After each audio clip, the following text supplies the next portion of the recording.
before she was found lifeless in a San Francisco hotel room. Victoria Jones received one final phone call. It was her father, and what he said has left the world speechless. That line, whispered, broken, and barely audible, would become the center of a storm the Jones family never saw coming. Before we continue, please hit the like button, subscribe to the channel, and turn on the notification bell for updates. It was New Year's Eve in San Francisco. Fireworks boomed over the bay. Champagne popped in penthouses, party boats drifted past the Golden Gate, and the city buzzed with the illusion of joy. But on the 12th floor of a boutique hotel just blocks from Union Square, 33-year-old Victoria Jones was alone. Not just physically, alone in the kind of way that gnaws at your ribs, wraps cold fingers around your lungs, and doesn't let go. Alone with secrets she'd been trying to forget for years. At 11:56 p.m., her phone rang. It wasn't a text, not a voicemail, not a stranger. It was him, Tommy Lee Jones, her father. Now stop for a moment and ask yourself, what kind of call does a father make to his daughter minutes before midnight, knowing she's in a fragile state? Knowing, somehow, that it might be their last conversation? That's what we're about to explore. Because whatever Tommy said during that final call was so disturbing, so cryptic, and so revealing. Victoria's hands were visibly shaking when hotel staff knocked on her door shortly after midnight. Witnesses said she looked terrified. She was found dead the next morning. But this isn't a story about a troubled daughter. It's about a powerful man, a secret buried for decades, and a final message that was never meant to be heard. I did what I had to do. You were never supposed to know. What did that mean? What wasn't she supposed to know? Why, after years of silence, did he choose to speak now? And more importantly, what was he afraid she'd find out? We'll go back through everything. Step by step. Her childhood, the silent years, the redacted police reports, the ranch no one talks about, the underground tunnel, and a sister, yes, a sister, who vanished without a trace. But to understand that final phone call, we have to understand what led to it. What drove a daughter into isolation? What haunted a father into silence? And what truth, once uncovered, shattered a family with a single sentence? Let's not forget, Tommy Lee Jones is no stranger to shadows. He's played grizzled lawmen, CIA agents, tortured fathers, and stoic soldiers. He's always been the man with a secret, the man who knows more than he says. But here's the twist. Maybe he wasn't acting. Maybe, just maybe, that wasn't a character. Maybe Tommy Lee Jones has always been hiding something behind those furrowed brows and stone-set eyes. And if that's true, then the voice on the other end of the phone that night wasn't just a desperate father. It was a man reckoning with decades of guilt, decades of lies. A man who knew that this time, he couldn't cover it up, not when Victoria was about to expose it all. Let me ask you something. What would it take for you to confront your past? Not just face it, but rip it open in front of the world? What if you knew your silence hurt the one person who looked to you for protection? Would you come clean? Or would you wait until it was too late? This story isn't just about fame. It's not just about addiction or trauma or even death. It's about truth and what it costs. Now, let's zoom in on the moment that started it all. Victoria's hotel room was sparse, clean, nothing dramatic, no obvious signs of struggle, no overdose paraphernalia. The initial police report said, unresponsive female, possible suicide. But here's the problem. Toxicology was negative. There were no drugs, no alcohol, no visible wounds. Just one phone, one final call, and one voicemail. A voicemail no one was supposed to hear. Authorities weren't even looking for it. In fact, the device was almost wiped before a junior detective, on a hunch, sent it to a forensics lab. The voicemail came in at 3:17 a.m., 3 hours after her death was estimated. How? How does a voicemail get delivered after the person receiving it is gone?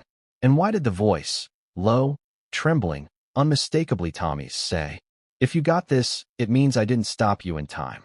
He didn't stop her from what? From remembering? From leaking something? From contacting someone? Was he trying to protect her? Or himself? Here's another chilling layer. That voicemail wasn't the only audio file. Victoria had been secretly recording voice notes for months. Therapy sessions, conversations, nightmares. And one of those notes, dated 2 weeks before her death, contained this line. "I found something in the box. I remember now. I know who Rebecca is. Rebecca, That name will come up again. And when it does, you'll realize this story goes far deeper than anyone imagined. Because Rebecca wasn't a friend. She wasn't a therapist. She wasn't a hallucination. She may have been family, someone forgotten, someone erased. But how do you erase a person? Simple. You control the narrative. You silence the people who remember. And when one of them refuses to stay silent, like Victoria did, you make a phone call. One that sounds like concern on the surface, but underneath, a warning, or maybe even a goodbye. Now imagine being in Victoria's shoes, knowing you're on the verge of a breakthrough, that your memories are finally piecing together, that the man you've spent your life trying to please is now afraid of you. And he says those words, "I did what I had to do." That's not love. That's confession. That's desperation. And that's why this story matters now more than ever. Because for every Victoria struggling in the shadows of powerful families, there are a dozen more whose stories get buried with them. This time, we're digging it up. We'll walk through her final 48 hours, retrace every step, break down the therapy tapes, explore the mysterious 1997 incident, and yes, reveal what's buried beneath that ranch in Texas. So buckle in, because the truth Tommy Lee Jones tried to bury, it's clawing its way to the surface. And what comes next? No one saw coming.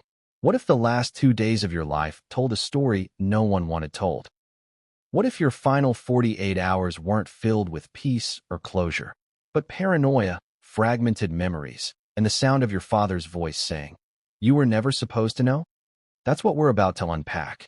Because Victoria Jones didn't just happen to be in San Francisco on New Year's Eve. She didn't just randomly check into that boutique hotel. And she absolutely wasn't just waiting for a party or a quiet night. She was hiding, but not from paparazzi, not from scandal. From something or someone far more personal. Someone whose name was programmed into her phone under a fake contact. A contact labeled JL Repairs. Sounds harmless, right? Until you realize it was a Texas number. And it belonged to her father, Tommy Lee Jones. The man who hadn't spoken to her in years. The man who once told reporters, "I keep my family private. You won't ever hear their stories." And yet, on December 30th at 5:42 p.m., he broke that silence. He texted her. Just 3 words. "We need closure." Now here's where it starts to get eerie. Victoria hadn't heard from her father in over 7 months. Their last known exchange was short, reportedly hostile, and ended with her saying, "Don't call me unless you're ready to admit what happened." She'd been living in Los Angeles at the time, off the grid, off social media, couch surfing between friends, attending therapy sessions in secret, and trying to piece together a life riddled with holes. But something about that message, "We need closure," made her act. Within the hour, she booked a flight to San Francisco. Not Austin, not LA, San Francisco, the city where she'd once lived briefly in her early 20s. The city where, according to her private journal, she felt most alive and most afraid. The city where she once said the memories get loud. Let's look at the timeline. She lands at SFO on the morning of December 31st. No luggage. Just a duffel bag, an old leather-bound journal, and her phone. Hotel records show she checked in under a different name, Elena K. That alone raises questions. Why the alias? Was she afraid of being found? Or worse, was she afraid someone was already looking? The concierge remembers her well. Said she was polite but distant. Declined housekeeping. Paid in cash. When asked about plans for New Year's Eve, she responded, "Just me, a few ghosts, and maybe a drink." But here's where it starts unraveling. Because at 3:14 p.m., she made a phone call to a number registered in Archer County, Texas. No one picked up. She didn't try again. Instead, she went out. Bought takeout. A pack of cigarettes, Marlboro Lights. A notebook. A disposable camera. And then, she vanished from the hotel's cameras for nearly 6 hours. That's not a figure of speech. There's literally no footage of her between 5 p.m. and 10:45 p.m. Now you tell me. In a hotel filled with security, how does a woman disappear for 6 hours without leaving the building? Unless she wasn't in the building. Unless she went to meet someone. Or confront someone. At 10:45 p.m., she returned. Her hair was wet. Her hands were shaking. She looked, according to a night shift employee, like someone who'd just seen a ghost. Or maybe become one. She asked for a bottle of water, signed for it without speaking, and took the elevator to the 12th floor. room 1206. That was the last time she was seen alive. But wait, it gets darker. At exactly 11:56 p.m., a call came through to her phone. It lasted 7 minutes and 12 seconds. That call originated from a landline connected to a satellite uplink, registered to a private property near Sin Saba, Texas. Jones's ranch. The number was encrypted. The call wasn't. And the voicemail that came hours later? That didn't come from a phone at all. It was uploaded manually through a secure voicemail forwarding system. Which means someone recorded it separately, then sent it through a third-party server. Why? Because someone didn't want that call traced. And yet it was. The voice on that voicemail? Confirmed by multiple forensic analysts. Tommy Lee Jones. Now ask yourself, why would a father go to such lengths to hide a voicemail to his daughter? Especially when he knew she was struggling. Especially when she died just hours later. Let's keep going. According to preliminary autopsy findings, which have since been buried in legal red tape, there were no drugs in Victoria's system. Not even over-the-counter medication. No bruises. No cuts. No obvious signs of trauma. But her expression, described by one of the paramedics, was frozen in tension. As if she died knowing something. As if whatever she heard stopped her heart. Now let's rewind again. Remember that missing 6-hour gap? We got a break. A taxi driver came forward, anonymously, saying he picked up a confused but determined woman near Golden Gate Park that afternoon. She told him she was going to meet the past. That phrase again, meet the past. Not a person, not my dad. The past. She directed him to an industrial dock near Pier 96. That area? Completely unmonitored. No businesses. No security cams. Just one access point used by private boats. Who was she meeting? What was exchanged? And why did she return to the hotel visibly shaken? Here's where it twists again. That disposable camera she bought? Found in her duffel. All photos were blank, except one. A blurry image of what looks like an old photograph. 2 children, standing side by side. One clearly Victoria. The other? Unknown. But the most disturbing detail? The other child's face was scratched out. As if someone, possibly Victoria herself, couldn't bear to look. Now, let's bring it back to the call. That 7-minute phone call. Only 6 seconds were recorded. The rest? Static. But those 6 seconds? Transcribed word for word. I did what I had to do. You were never supposed to know. If this is goodbye, forgive me. No names. No confessions. Just that chilling tone. The kind you hear when someone is either warning you or surrendering. And then silence. Followed by the sound of breathing. Heavy, deliberate breathing. And just before the file cuts off, a single click. Like a door closing. Or a recorder being shut off. Let me ask you something. Have you ever heard someone say something so out of place, so loaded, you knew instinctively that it meant more? That's what this sounds like. Not just a father reaching out, but a man who knew something was about to happen, or already had. Which leads us to the biggest question of all. Was Victoria's death truly a tragedy? Or was it the final chapter in a story someone desperately wanted forgotten? Because this wasn't just a sad accident, or a case of relapse, or even a mental health crisis. This was a climax. The culmination of decades of silence, secrets, and possibly loss. But what kind of loss? And who, exactly, was Rebecca? Because the name wasn't in her phone, but it was in her journal. Written 6 times. Underlined 3. And next to it, a question. Is she still alive? Now stop. Take that in. Victoria Jones spent her final night chasing answers about a girl no one else remembered. A girl whose name her father refused to speak. And hours after confronting whatever truth lay at that dock, she died. So again, was that final call from Tommy a warning? A confession? Or a goodbye? Because the evidence we've just reviewed points to one terrifying possibility. Victoria didn't die from what happened that night.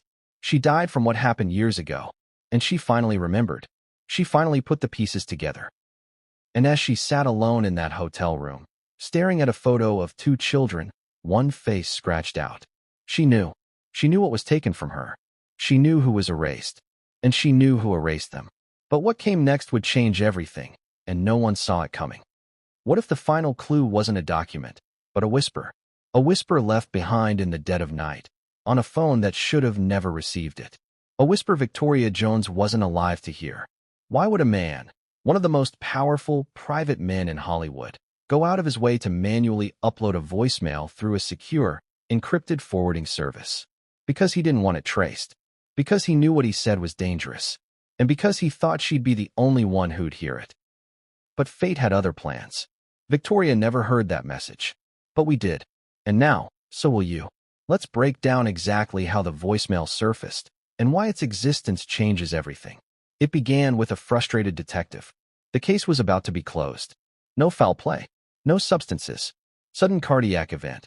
That's what the initial report claimed.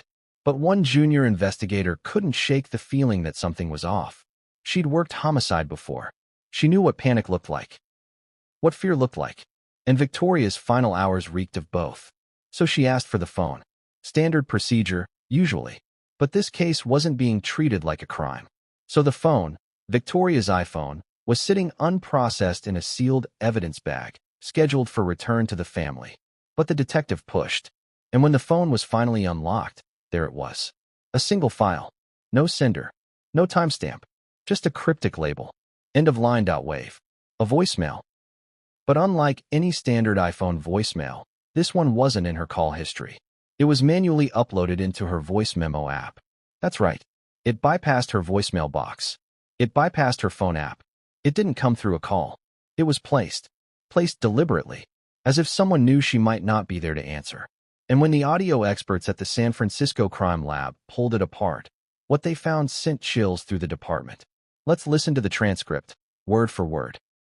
Male voice, low, hoarse, unmistakably Tommy Lee Jones. I did what I had to do. You were never supposed to know. If this is goodbye, if you open that box, then I failed. 3 seconds of silence. Then, barely audible, female voice. She remembers. Click. End of message. Let's stop here. Let's really sit with this. Tommy Lee Jones, who hadn't spoken publicly about Victoria in years, didn't just call to offer condolences or regrets. He confessed. He didn't name the act. He didn't say what happened, but he said what mattered. You were never supposed to know.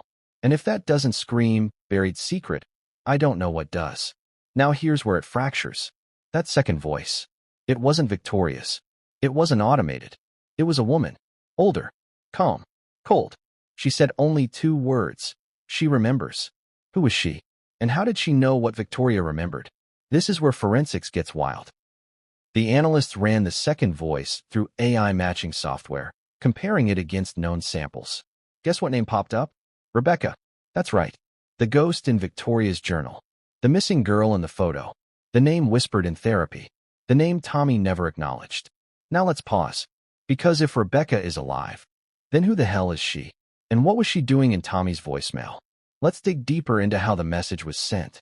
The .wave file wasn't recorded using a phone mic. It came from a directional shotgun microphone, usually mounted in professional film environments, or secure surveillance equipment. There were no ambient noises, no distortion. The voice was close, direct, almost staged. It had been processed, cleaned, trimmed, which tells us one thing. This wasn't a spontaneous message. It was recorded with intent. But here's the contradiction. Why send a message so carefully crafted if the recipient might never hear it? Unless it wasn't meant for her at all. Maybe it was a trail, a riddle, a way to control the story after it was too late to deny it. Because think about it. Tommy had to know Victoria was in distress. He'd contacted her the night before. He'd sent that text. We need closure. He knew she was digging into something. So maybe this message wasn't a confession out of guilt. Maybe it was a final attempt at control.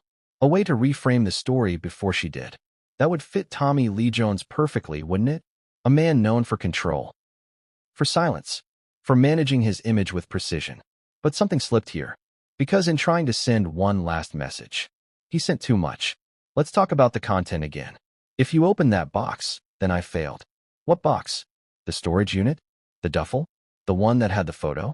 Or was it something else? A mental box? A memory? There's a theory, shared by her former therapist, that Victoria had blocked out key memories from her childhood. The therapist described it as intentional amnesia induced by trauma. And 2 months before her death, Victoria told a friend she was having violent, involuntary flashbacks. Now here's where it ties back. Because in one of her last therapy voice notes, recorded 11 days before her death, Victoria says something chilling. I keep dreaming about the door. The red door. I opened it once when I was a kid. I wasn't supposed to. But she was behind it. She told me to forget. A red door. A girl behind it. And a command. Forget. Let that sink in. If you were trying to hide a person's existence, and your daughter stumbled onto them as a child, wouldn't you do anything to keep it buried? Even convince her it was all in her head? Even send her to therapy? Even drug her if it came to that? We're not speculating wild here. In one leaked medical document from 2002, Victoria was prescribed experimental antipsychotic medication following a trauma-triggered dissociative episode. She was 9 years old. That's the same year her private school records show an unexplained 2-month absence. No explanation. No return interview. Just gone. When she came back, she reportedly told another student, "I don't have a sister anymore. Daddy said she never existed." Now you tell me, how does a 9-year-old make that up? But let's circle back. That voice in the voicemail. Rebecca. Analysts are 92% confident the voice matches a 1985 audio file from a behind-the-scenes interview on one of Tommy's early westerns. A woman, never on camera, laughs off-screen. She says, "That's not how the scene ends, Tommy." Same voice, same rhythm, same vocal pattern. So what does that mean? Was Rebecca real? Was she hidden? Or was she kept? Because if she's alive now, somewhere, watching this unfold, what kind of story could she tell? And more importantly, why hasn't she spoken? Maybe she's afraid. Maybe she's protecting someone. Or maybe, just maybe, she's waiting. Waiting for the right time. Waiting for you to know she's out there. Waiting for the story to reach the surface before she adds her voice to the fire. Because let's not forget, this voicemail, it wasn't just a confession. It was a warning, not to Victoria, but to everyone else. A desperate attempt to say, you don't know the full story. And if you go digging, you'll find things you can't unsee. But we're digging anyway. And what's next? Goes all the way back to 1997, to a single, unexplained police call, filed under missing juvenile, later retracted, filed from Tommy Lee Jones' ranch. And what came out of that call? Wasn't a rescue, wasn't a recovery. It was a silence that lasted for decades, until Victoria finally remembered. But what she remembered might be even darker than we think.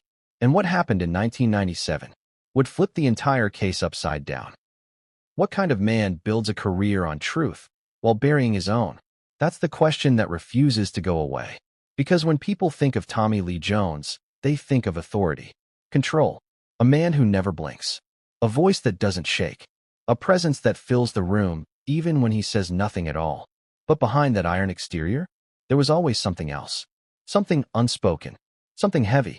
And long before Victoria ever checked into that hotel, long before the voicemail, long before the name Rebecca clawed its way back into memory, there were signs, subtle at first, then impossible to ignore. Let's go back, not to fame, not to Hollywood, but to isolation. Because Tommy didn't live like other actors. He didn't collect entourages or chase cameras. He withdrew. He disappeared. He built distance like armor. Friends used to joke that he lived 3 lives. The public one, the private one, and the one no one was allowed to ask about. Even his closest collaborators described him the same way. Disciplined, guarded, intensely private, almost territorial when it came to family. One longtime producer once said, you could ask him anything about a script, but the moment you mentioned his kids, the air changed. Like you crossed a line. Why? What was so dangerous about that subject? Because according to people who knew the family early on, Tommy wasn't just protective. He was controlling, especially when it came to memory. Victoria's childhood, from the outside, looked privileged. Private schools, tutors, art lessons, horses, therapy when needed. But those who were close paint a different picture. They describe a girl who asked too many questions, a girl who remembered things adults wanted forgotten, and a father who believed forgetting was survival. Here's a detail that never made it into any glossy profile. In the late 1990s, Tommy abruptly pulled Victoria out of school mid-semester. No public explanation. No formal transfer. Just gone. For weeks. Teachers later said they were instructed not to ask questions. One counselor remembered being told, the family is handling a private matter. Private. That word again. When Victoria returned, she was different. Quieter. Withdrawn. She stopped drawing people. Started drawing rooms. Doors. Hallways. Always empty. Always locked. Her therapist at the time noted selective mutism surrounding a specific female peer. A peer whose name was never written down. A peer whose existence, officially, didn't exist. And here's where things get unsettling. Around the same time, Tommy's behavior changed too. He became hypervigilant, installed additional security on his property, restricted access, limited staff rotations. One former employee recalled being told, "You don't go near the East Wing. Ever." Another said there was a room that was always locked, always guarded. And yet, no one ever saw anyone enter or leave. Coincidence? Or containment? Let's talk about silence. Because Tommy Lee Jones didn't just avoid interviews about his family. He shut them down. Hard. One journalist recalls asking a casual question about fatherhood during a press junket. Tommy leaned forward and said, quietly but firmly, "That's not a story you get to tell." End of conversation. Another reporter tried years later. Same result. Same stare. Same invisible wall. It wasn't just privacy. It was fear. Fear that the wrong question would unlock the wrong memory. Fear that someone, especially Victoria, would connect dots that had been deliberately scattered. And Victoria was connecting them. By her late 20s, she began pushing back. She asked about her childhood gaps, about the missing months, about the dreams that felt too real to be dreams. And every time, she hit the same response. Deflection, dismissal, denial. She's confused. She's misremembering. She's had issues. Issues. That word is so convenient, isn't it? It turns doubt into diagnosis. It turns memory into madness. And it turns truth into something you can lock away. But here's the contradiction that cracks everything open. For all his control, for all his discipline, Tommy eventually broke the one rule he lived by. He reached out. That text. "We need closure." Think about that. Why now? Why after years of silence? Why after Victoria had already started digging? Because closure isn't for the person who was hurt. It's for the person who's afraid of being exposed. And Tommy knew something Victoria didn't. She wasn't just remembering. She was getting close. Close to something that threatened the entire foundation of his carefully constructed life. Something tied to that locked wing. That red door. That erased name. And here's the part that changes how you see him forever. According to one former confidant, Tommy once said, after a long night of drinking, "Some things don't disappear. They wait. Wait. For memory. For guilt. For time to run out." That voicemail. That wasn't a goodbye. It was resignation. The sound of a man realizing the walls he built were finally cracking. Because Victoria wasn't asking for money. She wasn't asking for forgiveness. She was asking for the truth. And the truth was never meant to survive. But it did. It survived in recordings. In journals. In photographs with scratched-out faces. And in one name that refused to stay buried. Rebecca. But who was Rebecca to Tommy? A daughter? A ward? A responsibility he never wanted? Or a mistake he thought he could erase? That answer doesn't live in Hollywood. It lives in a year everyone avoids talking about. A year marked by a single phone call. A report that vanished. And a child who was never officially found. And once we step into that year, nothing about this story stays the same. Because what happened in 1997 didn't just haunt Victoria. It defined her. And it may explain why, on her final night, she wasn't afraid of dying. She was afraid of remembering. But what came next would expose the moment everything went wrong. And no one, not even Tommy, was prepared for it. What if the truth didn't just hide in the past, but was intentionally erased? And what if 1997, just another year to most, was the year everything changed for the Jones family? Because somewhere on a Texas ranch, tucked behind a stone gate and acres of isolation, a phone rang one summer night. And what happened in the hours that followed was never meant to be spoken of again. But we're going to speak about it now. Because 1997 holds the key to everything that followed. Victoria's spiral. The whispers of Rebecca. The silence Tommy wrapped around himself like armor. It all begins here. Let's start with what should have been a routine call.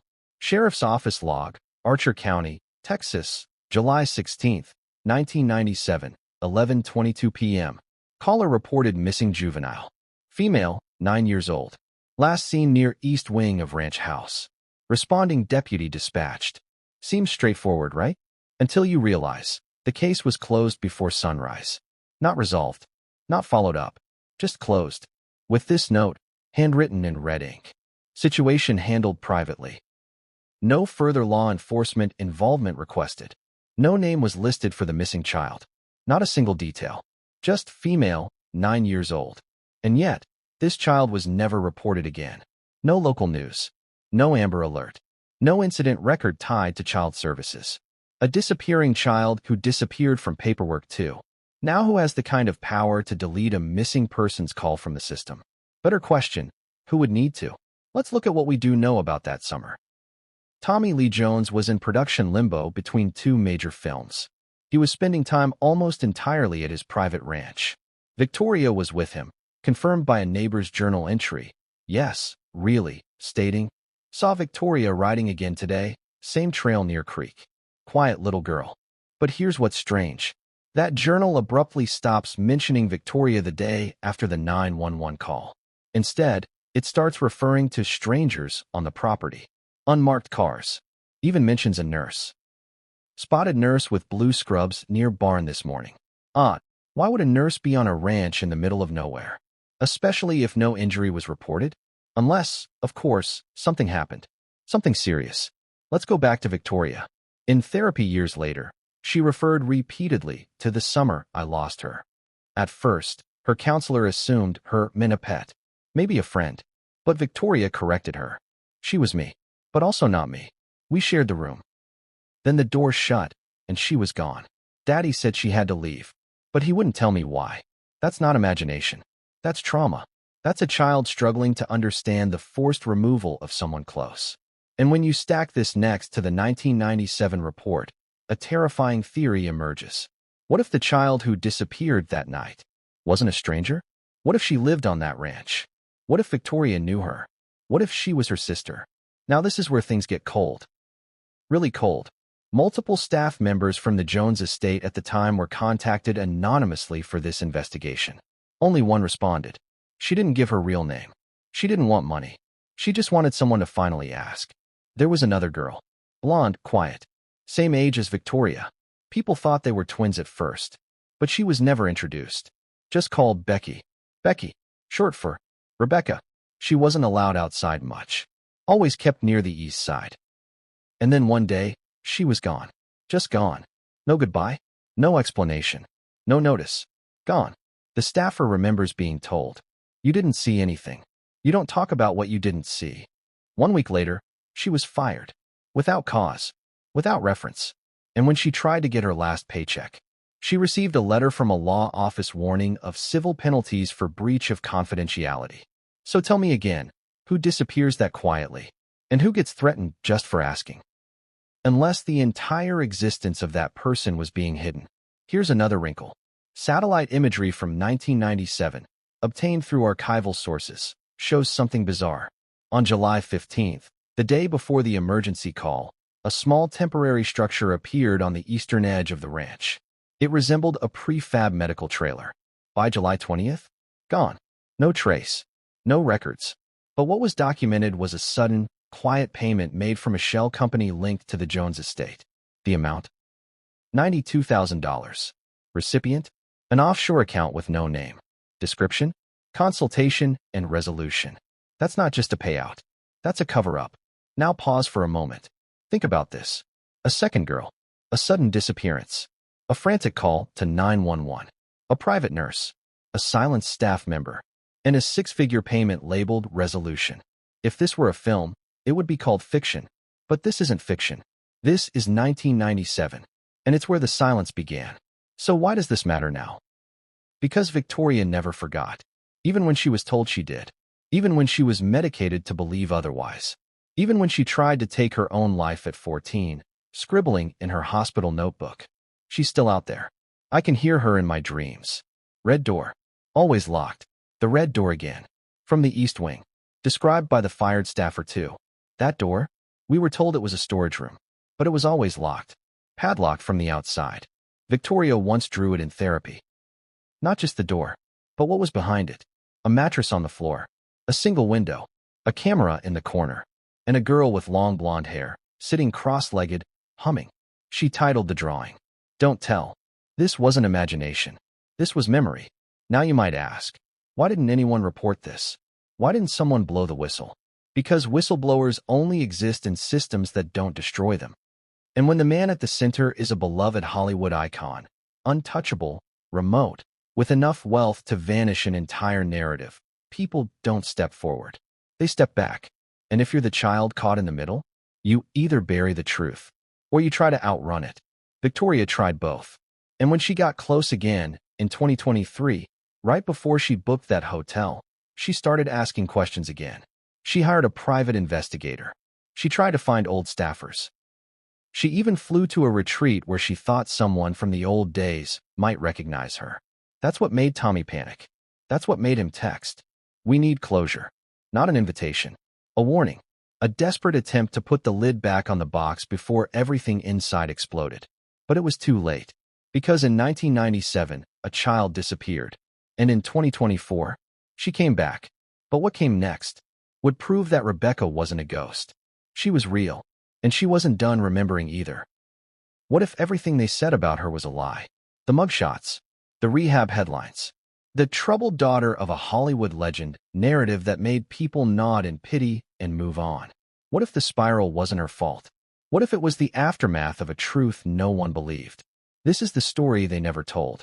The one behind the arrests. Behind the breakdowns. Behind the girl they said was unstable.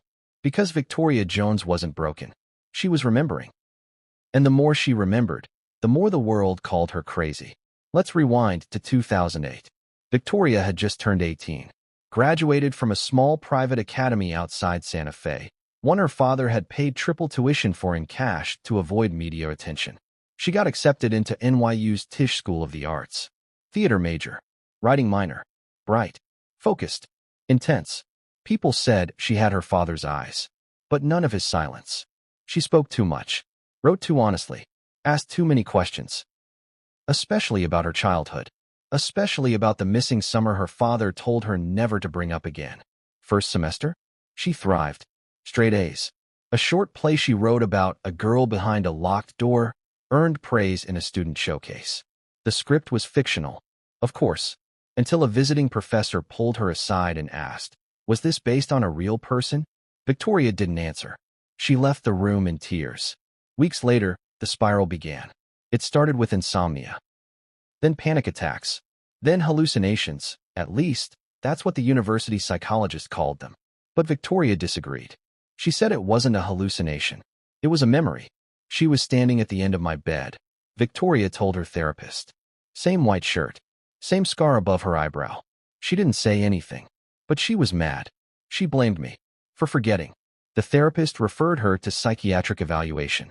Diagnosis: PTSD with dissociative features. She was prescribed medication, withdrawn from NYU. And just like that, the story changed. Victoria wasn't a talented writer anymore. She was troubled. And her father? He stopped answering her calls. For a while, she couch-surfed in Brooklyn, moved in with an older boyfriend, started drinking, clubbing, trying to outrun the flashes of memory that returned more vividly every time she closed her eyes. And when she got arrested in 2010 for public intoxication, the tabloids had a field day. Tommy Lee Jones' wild child, arrested after NYC bender. No mention of the diagnosis. No mention of the therapy. No mention of the night before her arrest, when she left a voicemail on her father's answering machine that said, "You said she was gone. You said she never existed. But I saw her. I remember. Why did you lie?" The rehab facility in Arizona was state-of-the-art, and it was paid in full by someone who never visited. Tommy Lee Jones. He never showed up. Never called. Just signed the checks and set the terms. No interviews. No contact with media. No access to phones for 60 days. It was there, inside those white-walled rooms and trauma group circles, that Victoria began to piece things together again. She wrote daily. Thousands of pages. None of them allowed to leave the building. But one entry, smuggled out by a sympathetic staffer, later found its way into her private journals. It read, "The red door is real. The girl is real. I'm not sick. I'm remembering. And I'm done being silent just to make him comfortable." After rehab, she tried again. Got clean. Started volunteering with trauma survivors. Took community college classes in San Francisco. Rebuilt her life. But something was missing. Or rather, someone. That's when she started looking for Rebecca. Not out loud.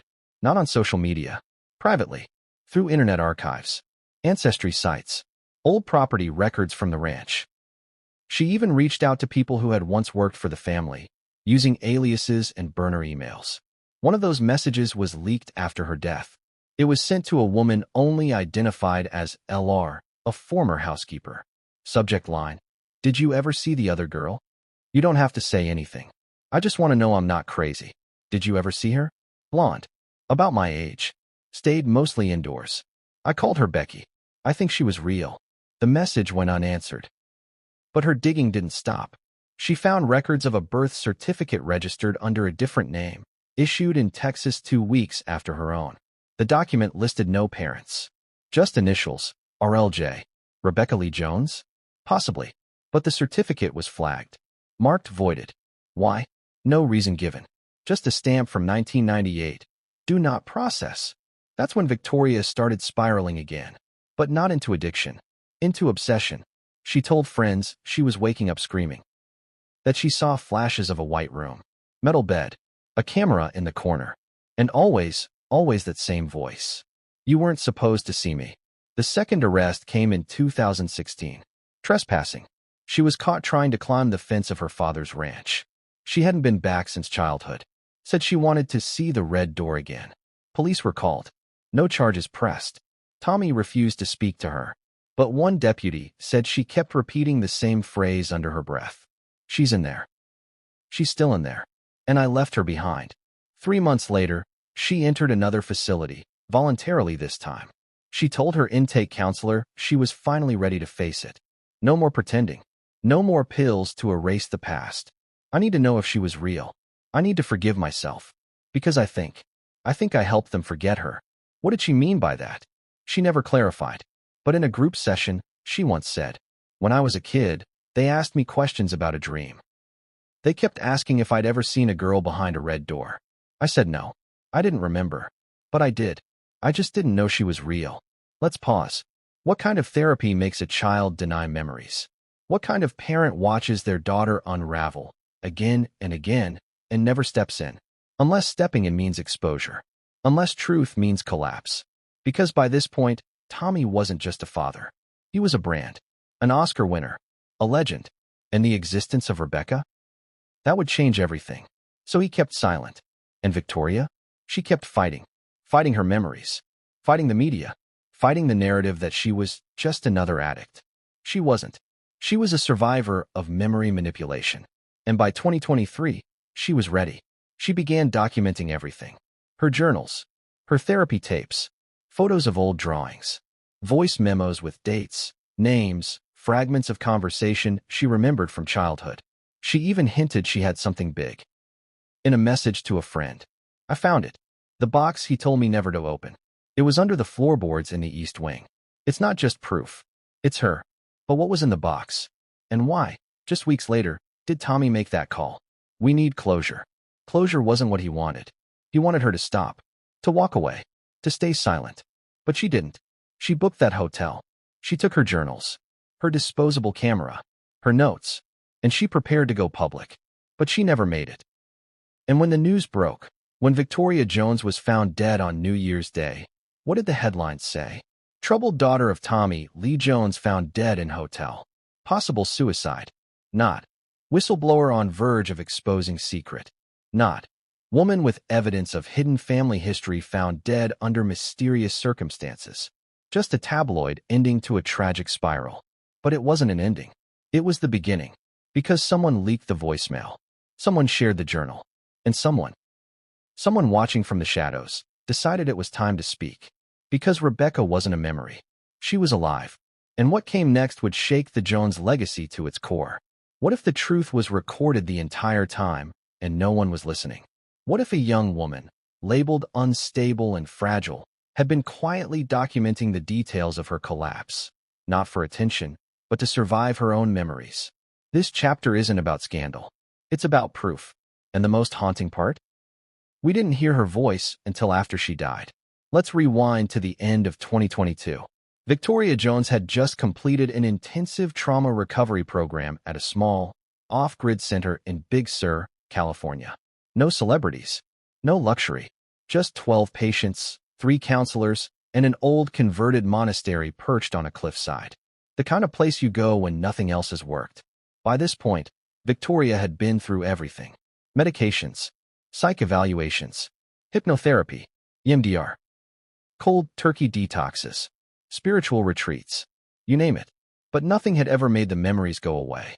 And finally, she stopped trying to erase them. She started recording them. Every night, she sat in her room, iPhone voice memo app open, whispering what she remembered. Not to share, not to publish, just to externalize. Like pulling a thorn out of her brain one sliver at a time. She labeled the files by emotion, not date. Some of the titles. The Door Again. Red hair, same age. She was screaming, but no sound. Forgiveness, unedited. Dad knows.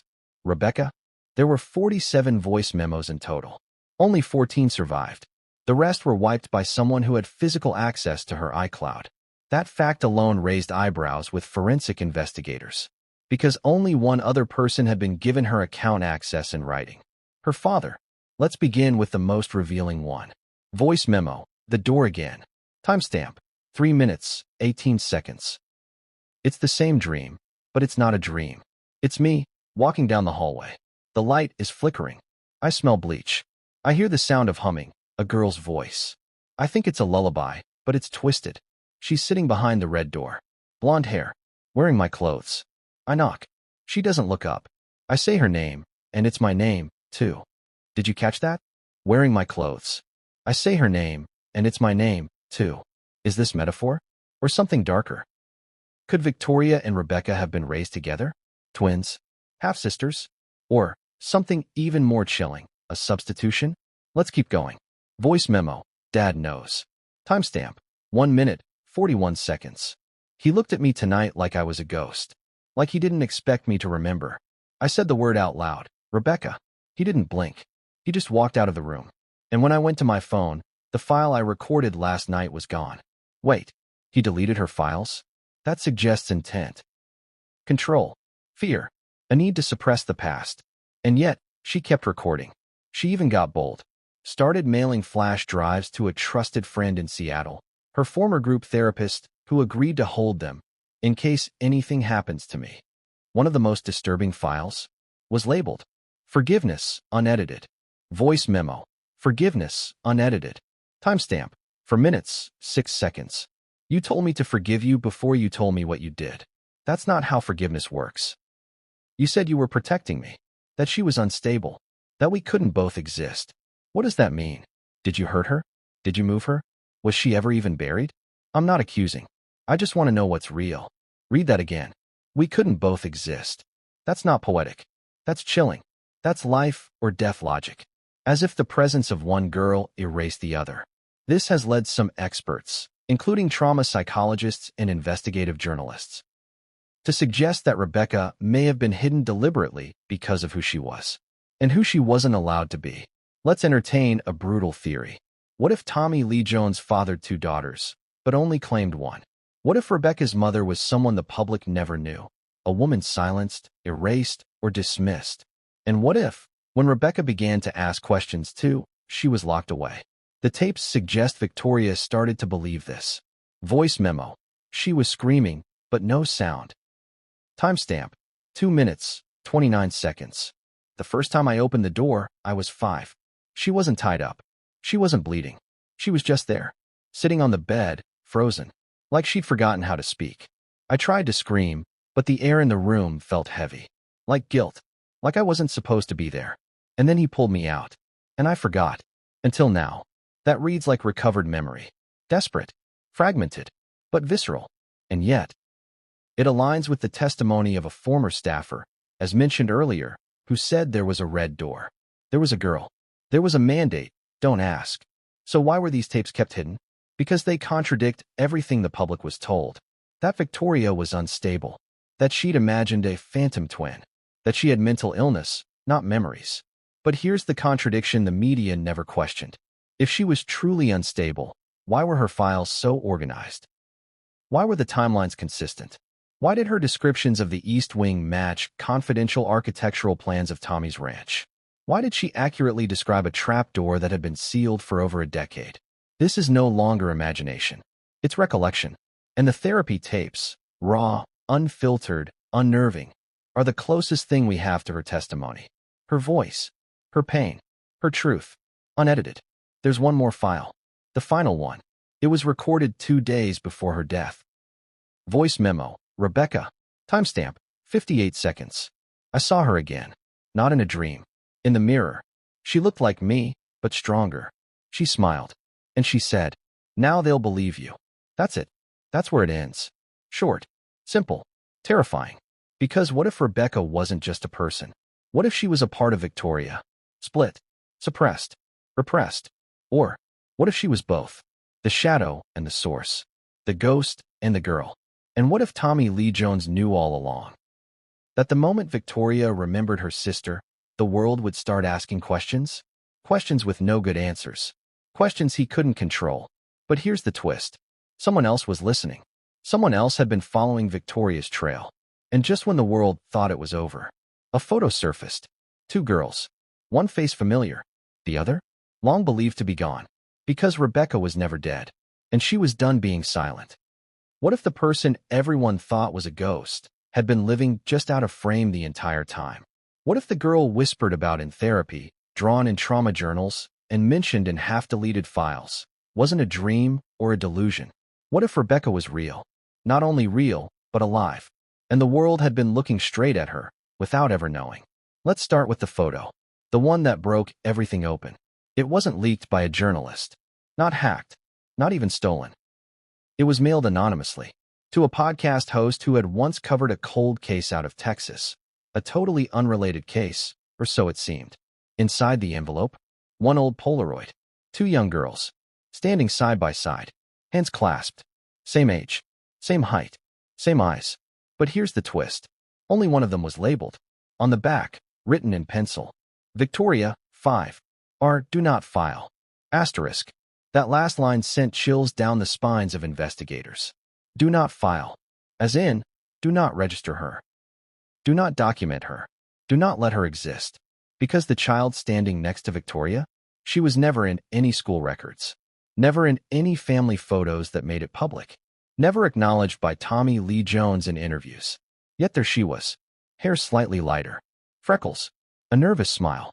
Wearing the same dress as Victoria, but with a small tear near the hem. Almost identical. Almost. But not quite. Here's where it gets wild. A forensic analyst ran a facial symmetry map comparison between Victoria's known childhood photos and the girl in the Polaroid. 92% match. That's more than coincidence. It suggested a shared genetic connection. Sisters? Twins? Clones? That last one's been thrown around in conspiracy corners, but we're staying grounded here. What matters isn't wild speculation. It's the irrefutable visual proof that there was another child in that house. A child the world wasn't supposed to see. And she had a name. Rebecca. Or Becky, as some staff referred to her. Let's rewind to the journal entries again. Victoria referenced Rebecca 46 times across 3 years, but never once described her aging. She always looks the same. Still 5. Still sitting by the window. This puzzled therapists. How could Rebecca remain frozen in time in Victoria's memory? Unless that's the last time she saw her. Or the last time she was allowed to see her. But Rebecca didn't freeze in time. She kept living. Just hidden. And now, she wasn't hiding anymore. The woman behind the photo leak. She came forward a week later. Under a pseudonym, Rachel L. She claimed to be a former in-home nurse on a private Texas estate. She never used the words Jones Ranch. But she didn't have to. She described an east wing with its own generator, a red door that stayed locked, a mirror room with soundproofing, a child who couldn't speak for the first 6 months. And then she said this. They told us she was part of a trauma experiment, that she wasn't allowed to have contact with outsiders, that she didn't exist officially, and if we talked, we'd never work again. She quit in 2002, never spoke out, until she saw Victoria's name in the news.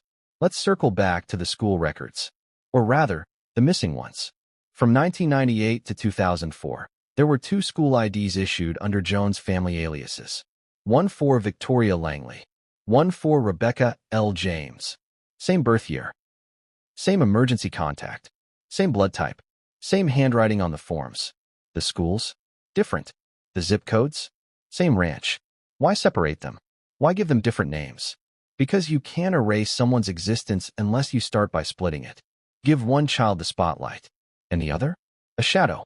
Rebecca wasn't hidden out of shame. She was hidden because she wasn't supposed to exist at all. And yet, she left traces. In photos. In tapes. In people. A neighbor once remembered a strange moment from 2001. Victoria was outside playing. Then she stopped, turned toward the house, and said, "Becky's crying again." I asked, "Who's Becky?" She went pale. Said, "I'm not supposed to say. This wasn't a one-off. It was a pattern." Rebecca was the invisible twin, the girl in the attic, the shadow child, and the guilt haunted Victoria because she remembered leaving her behind. Not physically, emotionally, mentally, being taught to forget. But here's the part no one saw coming. Rebecca grew up, not in society, not in school, but somewhere. A therapist, speaking off the record, said Rebecca resurfaced at a facility in Oregon in 2017. She was registered under a legal conservatorship. No last name, just RL. She refused to speak for months. Communicated through drawings. Red doors. Cameras. A bed with no pillow. One figure, drawn over and over, always had brown eyes and a sad expression. Underneath one drawing, a name. Vic. They kept it in her file. She eventually left the facility. Disappeared again. Until Victoria died. And the photo showed up. So what now? What does this all mean? It means that for over 2 decades, a girl lived in the margins of someone else's life. A ghost in the periphery. Real, but undocumented. Present, but untouchable. And it means Tommy Lee Jones wasn't just a father with a broken family. He was the architect of 2 separate realities. One for the cameras, and one no one was supposed to see. Rebecca was the piece that didn't fit. So he removed her from the puzzle. Victoria? She remembered the missing shape. And once she started talking, the entire picture came into focus. But there's one final detail. One final twist. Rebecca, the girl who vanished, the girl who wasn't supposed to survive, was seen last month at a trauma recovery center in Arizona, under a different name, sitting alone at the edge of a group circle, holding a small Polaroid. 2 girls, holding hands, smiling, and when asked who she was, she simply said, "She was my sister." She remembered. So now, I have to. Because what comes next won't be whispers. It will be answers. And this time, Rebecca is the one telling the story. What do you bury when no one is watching? What if the safest place to hide a secret is underground? And what if the very land you built your life on, acres of peace, privacy, and prestige, is holding the one thing that could destroy you? Welcome to the Jones Ranch. Population, silence. But under that silence, lies, steel, locks, a tunnel, and everything Victoria tried to warn the world about.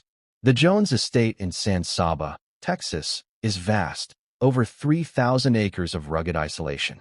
Rolling hills, dirt roads, horse paddocks, a modest main house made to look humble. But behind that deliberately unassuming facade is a labyrinth. Because Tommy didn't just build a home. He built a containment zone. Let's break this down. Official county records list only one structure on the east end of the property, a storage barn with utilities.